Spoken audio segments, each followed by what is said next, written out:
আমি যে আয়াত তেলাওয়াত করেছি, আল্লাহ তাআলা বলেন ফাআলাম আন্নাহু লা ইলাহা ইল্লাল্লাহ, আল্লাহ ছাড়া এই পৃথিবীতে কেউই মাবুদ হওয়ার যোগ্য না। এরপরে আল্লাহ নবী সাল্লাল্লাহু আলাইহি ওয়াসাল্লাম বলেন মান ক্বালা লা ইলাহা ইল্লাল্লাহ দাখালাল জান্নাহ, যে ব্যক্তি বলবে লা ইলাহা ইল্লাল্লাহ অর্থাৎ আল্লাহ ছাড়া কোনো মাবুদ নাই, দাখালাল জান্নাত, সে জান্নাতে প্রবেশ করবে। বলেন সুবহানাল্লাহ। লা ইলাহা ইল্লাল্লাহ বললেই জান্নাত। তবে এখানে কিছু শর্ত শারাইত আছে যে আপনি লা ইলাহা ইল্লাল্লাহ বলার পরে আপনাকে ঈমান আনলেন, আপনি একটা ঘরে প্রবেশ করলেন, ওই ঘরে প্রবেশ করার পরে ঘরের যে আইন কানুন আছে এগুলোকে মানতে হবে। নামাজ পড়তে হবে 5 ওয়াক্ত, রোজা রাখতে হবে, যাকাত ফরজ হলে যাকাত দিতে হবে, হজ ফরজ হলে হজ আদায় করতে হবে এবং ঈমানটা আনতে হবে 3টা জিনিসের সমন্বয়ে। ঈমান কাকে বলে?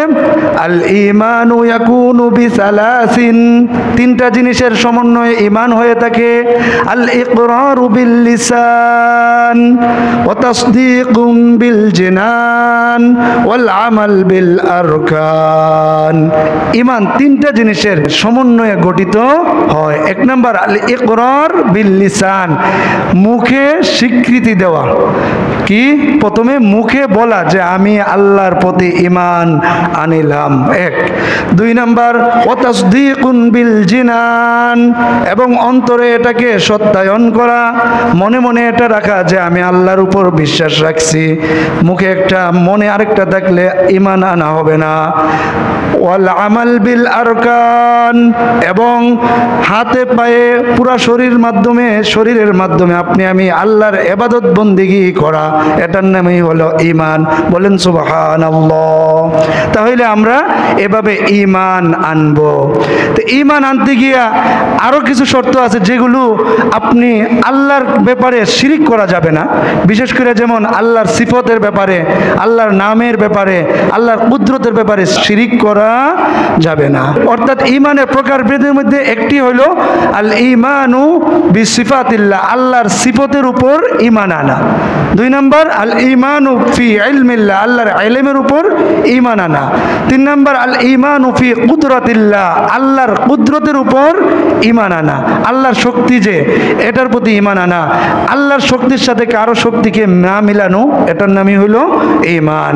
আল্লাহ যা করতে পারেন এটা সবাই করতে পারবে না, এভাবে ঈমান আনতে হবে। উদাহরণ দ্বারা বোঝা যায় যে আল্লাহ তাআলা যে আছেন, মানব আকৃতির দিকে তাকাইলেই, মানব সৃষ্টির দিকে তাকাইলেও আপনি আমি বুঝতে পারবো যে আমাদেরকে কেউ না কেউ সৃষ্টি করেছেন। তিনার নাম কি? বলেন আল্লাহ। আল্লাহ বলেন ওয়ালাকাদ খালাকনাল ইনসানা মিন সুলালাতিন মিন তিন সুম্মা জাআলনাহু নুতফাতান ফি قرارٍ مكين ثم خلقنا النطفة علقة فخلقنا العلقة مضغة فكسونا العظام لحما ثم أنشأناه خلقا آخر فتبارك الله أحسن الخالقين। আল্লাহ বলতেছেন যে আমি এই মানুষগুলোকে আমি সৃষ্টি করেছি মিন সুলালাতিন মিন তিন, মাটির নির্যাস থেকে। বলেন সুবহানাল্লাহ। এরপরে কি করেছি? আমি মায়ের রেহেমের মধ্যে বীর্য আকারে এই মানুষগুলোকে রেখেছি। এরপরে কি করেছি? এই বীর্যটাকে আমি রক্তপিণ্ডে উপস্থাপন করেছি। এরপরে এই রক্তপিণ্ডটাকে আমি গোশতের মাধ্যমে পরিবর্তন করেছি। এরপরে এই রক্তপিণ্ডকে অর্থাৎ গোশতের পিণ্ডটাকে আমি হাড্ডি দ্বারা পরিবর্তন করেছি। সর্বশেষ ফাকাসাউ তাজআলুনাল ইযামা লাহমা, অর্থাৎ এই হাড্ডিটাকে আমি গোশত দ্বারা আবৃত করেছি। বলেন সুবহানাল্লাহ। সুম্মা আনশানাহু খালকান আখার, অতঃপর আমি একটি সুন্দর আকৃতি দান করেছি, তার মধ্যে প্রাণ সঞ্চার করেছি। বলেন সুবহানাল্লাহ। ফাতাবারাকাল্লাহু আহসানুল খালিকিন, আল্লাহ তাআলা কতই না উত্তম সৃষ্টি কারণেওয়ালা। বলেন সুবহানাল্লাহ। আল্লাহ নিজেই বলতেছেন। তাহলে দেখেন আপনি, অন্ধকারের পরে অন্ধকার, অন্ধকারের পর অন্ধকার, সেই অন্ধকারের মধ্যে আল্লাহ তাআলা একটা প্রাণ সঞ্চার করে দিয়েছেন, তেনার নামই হলেন আল্লাহ। বলেন সুবহানাল্লাহ।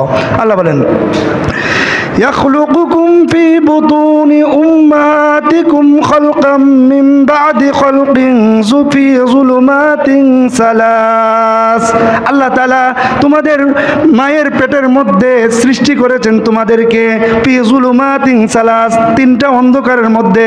বলেন সুবহানাল্লাহ। এক নম্বর অন্ধকার হইল পেট, পেটের ভিতরে। দুই নম্বর রেহেমের ভিতরে।